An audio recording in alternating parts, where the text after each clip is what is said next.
allow me to talk about stories. I know this is a recurring topic. Um, hopefully it's no big deal, but it's just because good. It's a good way for me to get like my story ideas out there and seeing if anyone's interested in listening or reading these stories, and seeing what ideas they might have regarding stories in general. Anyway, hello, welcome. As you may know, if you are a returning viewer, my name is Xynzini. I'm often live on Twitch. I have a TikTok under the same name. And my Twitch is also Xynzini. And anyway, I usually say that at the end, but this time I'll introduce myself. Because, that way, if you're new, you get to know me. And if you didn't make it this far, which would honestly be quite shocking, I mean, not to judge, but if you either didn't want to listen to me, that's fine. But if you just couldn't, there may be a bit of an issue there. Not to be mean, just throwing some jokes at you. Anyway, hello, my name is Xynzini. Today I'll be talking about stories. Like this one story of mine. I think it's cool. It's called The Blood Moon's Rise. So the gist of the story is basically prophecies can be denied. The main boy, his name is Mallow Crownless. He I don't I just remembered the word prophesied. I always was like, isn't it prophesized? Isn't prophesized a word? No, prophesized is not a word. It's actually prophesied, but I thought it was pronounced prophesied, which is a big, oopsie on my part. Oops. I didn't know until now. I probably was on like stream and have clips on my TikTok maybe of me saying prophesied wrong. It's prophesied. So if you didn't know that as well, and please say you didn't, because it would make me feel better. If you didn't know that, it's prophesied, not prophesied. Prophesied. Prophesied.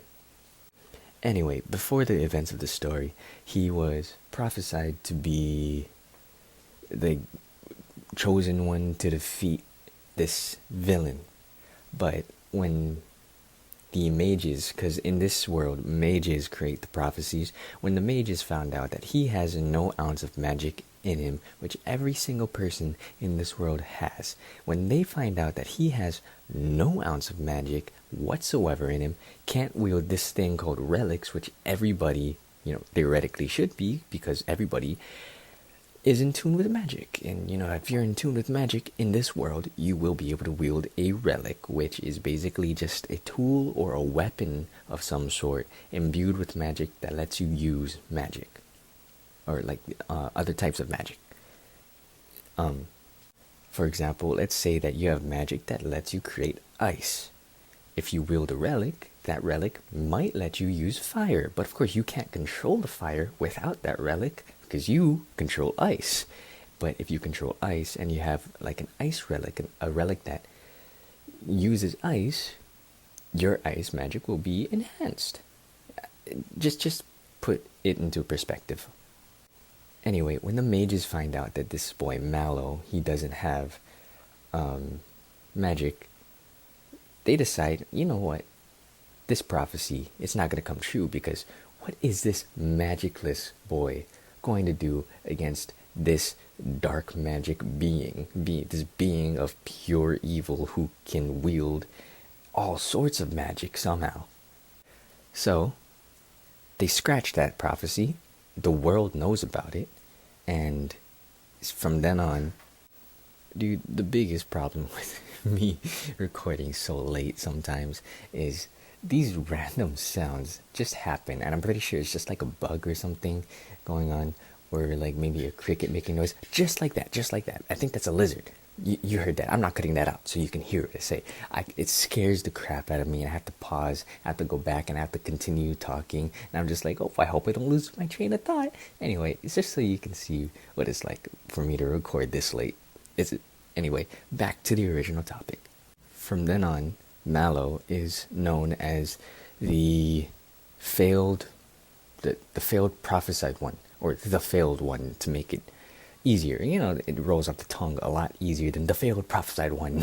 No one's gonna want to say that. Everyone's just gonna go, oh, he's the failed one. Yeah, so anyway, everyone in this world, at least up to that point, anyone that was living up to that point, even maybe their kids, because this didn't happen like too far back in time. It happened maybe like 5 to 10 years before the start of this story.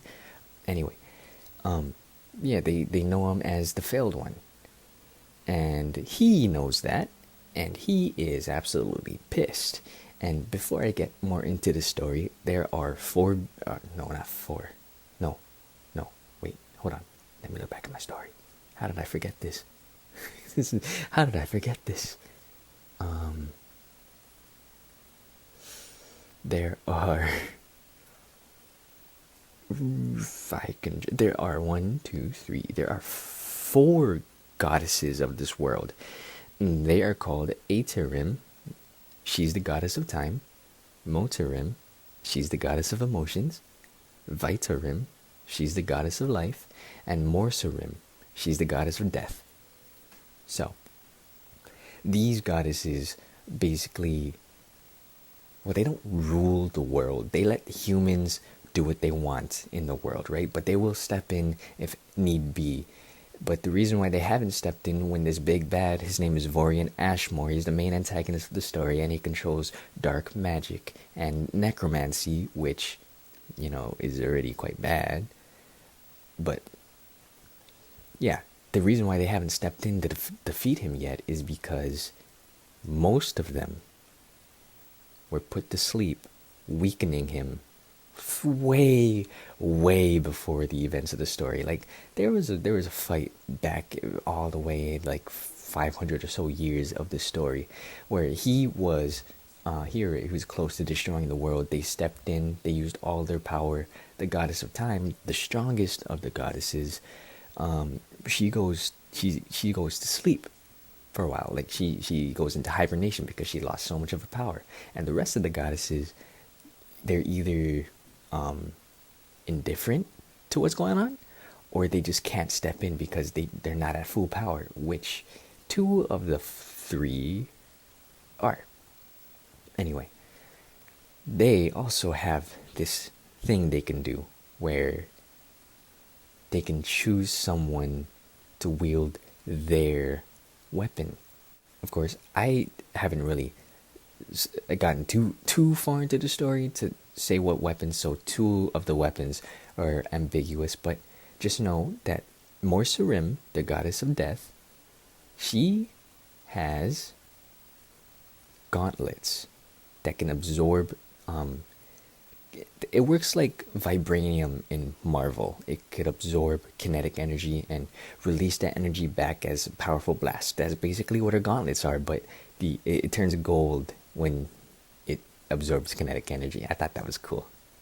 In my head, it looks cool. And Moterim, she has a bow and arrow. It's called the Bow of Purity. I thought that was a cool, badass name. Anyway, yeah.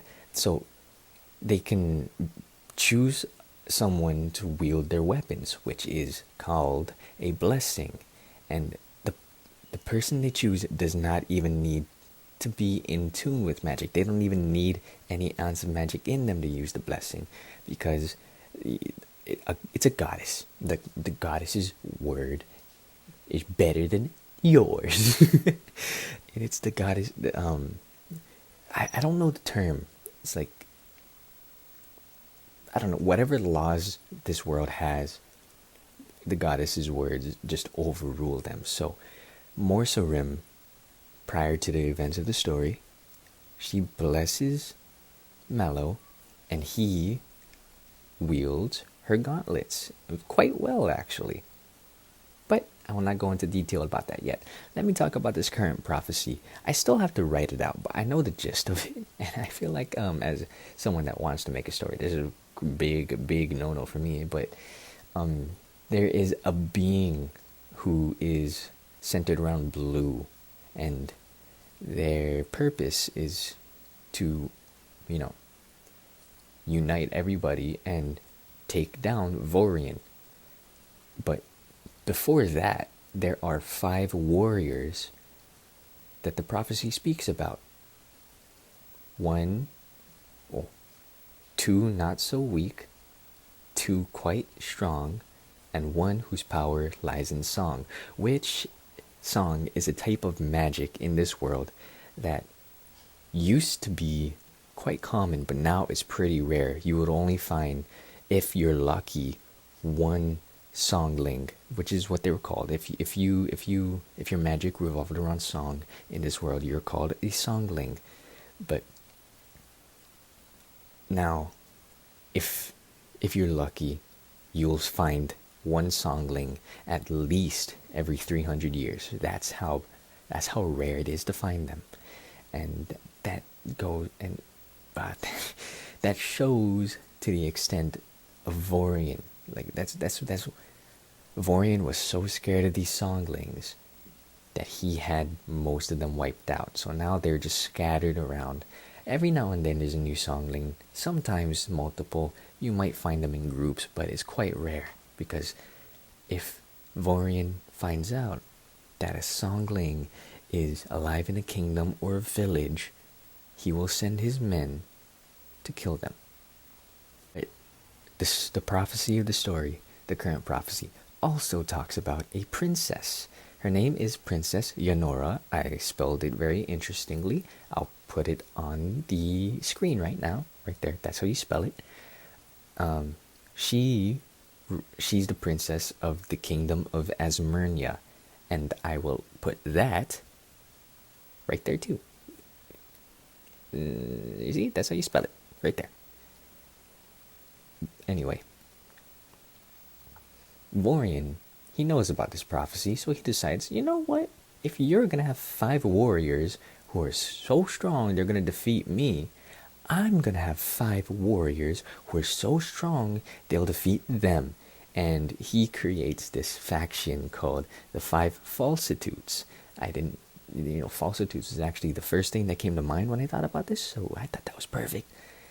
Anyway, I'm like swiveling in my chair right now. I'm like, ooh, this is so fun to talk to. I'm not losing track right now. Oh my gosh, look at me. Anyway, their names are, or their titles are, the Old Man, the Overseer, the Menacing Maiden, Blitz, and the Masked One.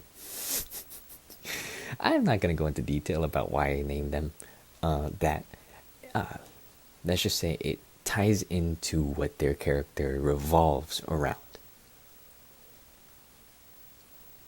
Yes, the old man is just an old man. But yeah, I created this story because, if I'm being honest, I just sat down one day, notebook on my lap, pen in hand, thinking, oh, I want to write a new story. I want to create a new story.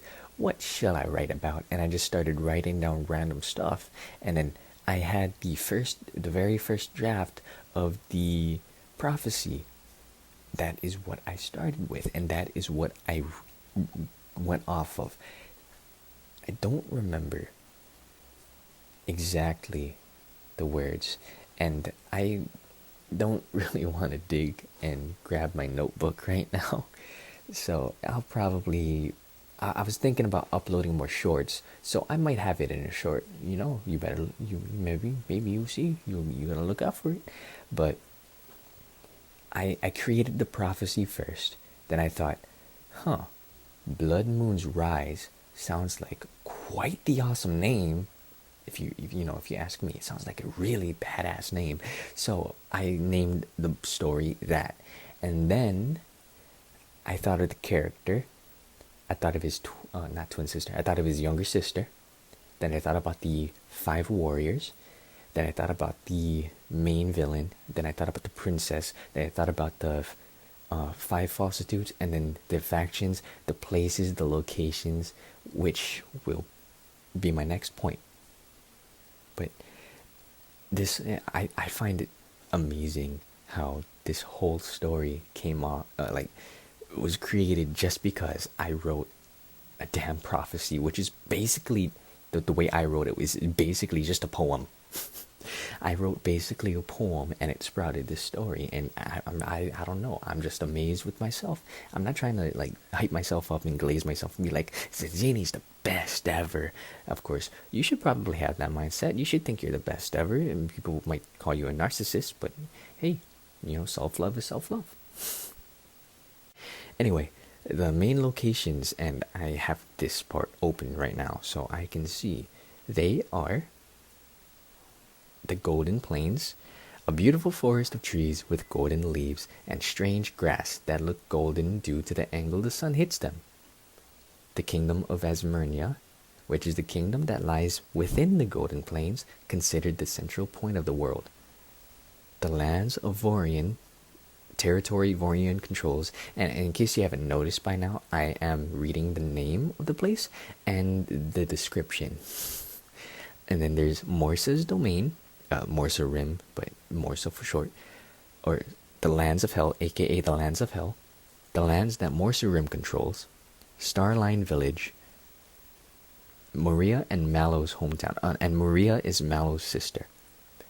Starline Village was actually destroyed in the very beginning of the story, so if I do read it to you, and if you have made it this far, please let me know if you want me to read what I have right now for you, or if you want to see a video of me like editing it so you can see my thought process. Maybe I'll have YouTube streams where I'm editing the story. That sounds like a good idea, and then I could have people like telling me about it, or telling me what to do, bossing me around. Anyway, after the Starline Village, there's the Compass Lands, which is the term for the Northern Kingdom, the Eastern Empire, Soil from the South, and Western Utopia. Damn you, lizard! I'm keeping that in. I don't want to re-say all of that. And the Northern Kingdom, the kingdom ruled by Vivela, which is actually one of the five falsitudes. She's the menacing maiden, and she is actually the strongest of the five falsitudes. She's the leader. Anyway, the Northern Kingdoms were ruled by her. It was a wealthy kingdom, but after being taken over by Vorian, it was nicknamed the Kingdom of Misfortune, and then he handed it to her. The Eastern Empire, a wealthy empire that's considered the least destructive of the Compass Lands. Soil of the South, unclaimed lands located within the South, filled with bandits, rogue mages, assassins, and misfits. It borders Morsa's domain. Western Utopia, which is also known as Rhineholm, which is I think is one of the best areas I've ever created so far. It will go into detail about it later. The main kingdom of Western Utopia, Rhineholm, the main kingdom located toward the west of the world, dominating a large chunk of the continent. And Rhineholm Mine, the world's largest mine where countless poor, unfortunate people work. Within Rhineholm Stronghold is a prison where Vir Octave, the Songling, the one of the five warriors whose power lies in song, that's him.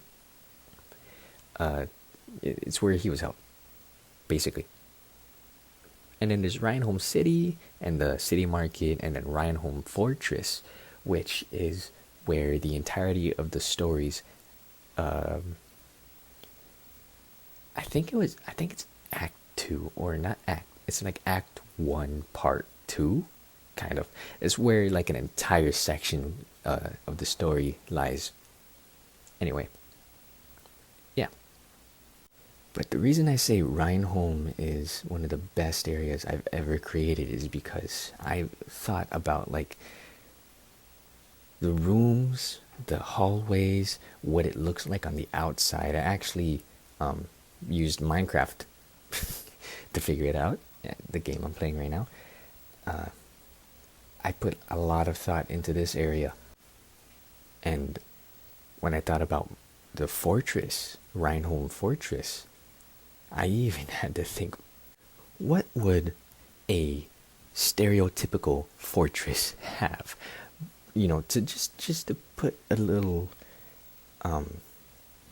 fun twist on things. But I also wanted to make it seem kind of realistic, in like the case where on the fortress walls there's ballistas, there's guards who take turns, who like they switch shifts, but they switch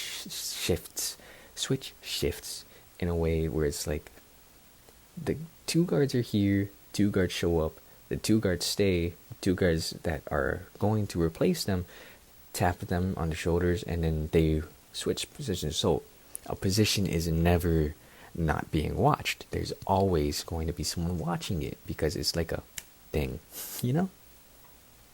But Mallow's purpose in this story is, since he, since the first prophecy didn't come to light, since he failed, he made it his goal to prove this second prophecy wrong.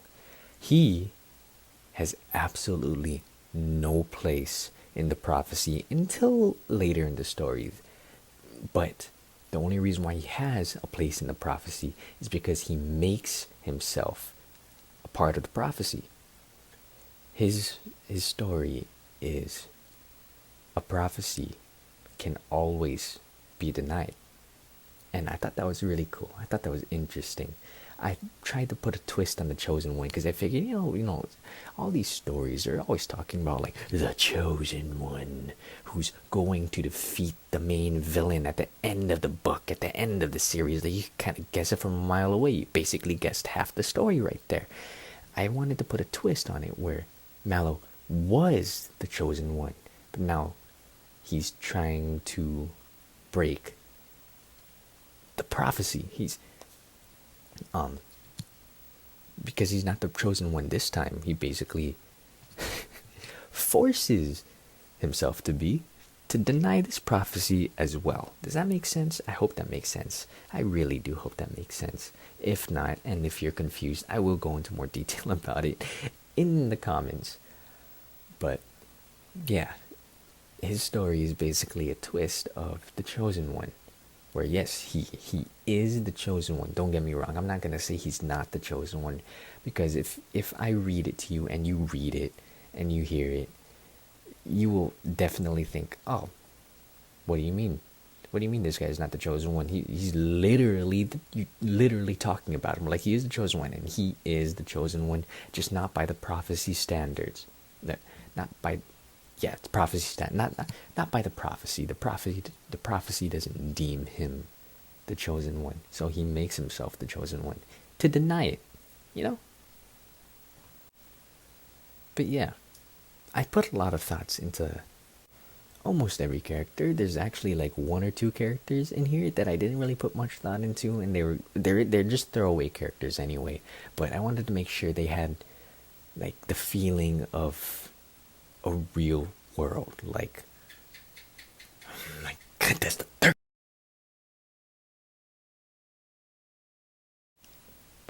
I wanted those characters to feel like like the world isn't just being written to you, like it already existed. And I see a lot of stories failing at doing that, where it's just like, oh, they introduce this character, they introduce what they mean to each other, they introduce their past, and then they get to like the fighting or the arguments and disputes. No, don't do that. I mean, of course you can't do that, but like, if you want to make it feel real, don't like introduce the character. I mean, like, introduce the characters, but don't make them be like, my name is Michelangelo, and you are my rival.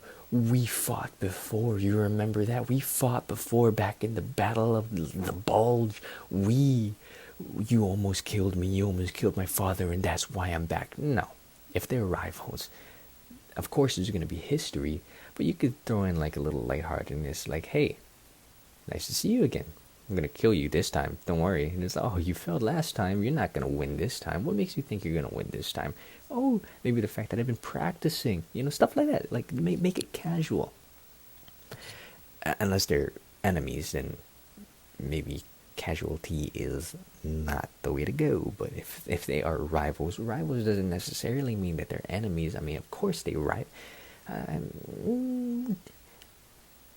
not only enemies. They could be rivals, but also best friends. Okay, but that is all I'll be talking about today, and that's all I have time to talk about today because it's getting a little bit too late, and I don't want to talk too loud.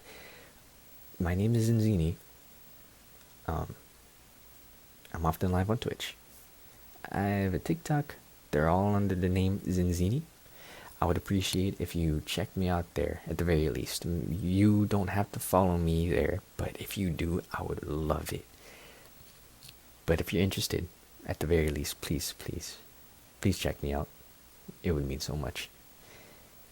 But please leave a like on this video and subscribe to me if you enjoyed this video.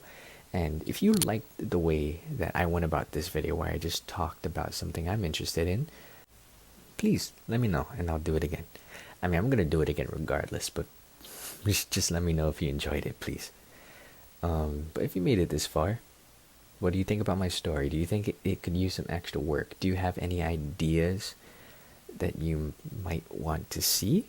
Do you have a story of your own that's similar? Please let me know in the comments if you made it this far. But like I said, my name is Xynzini.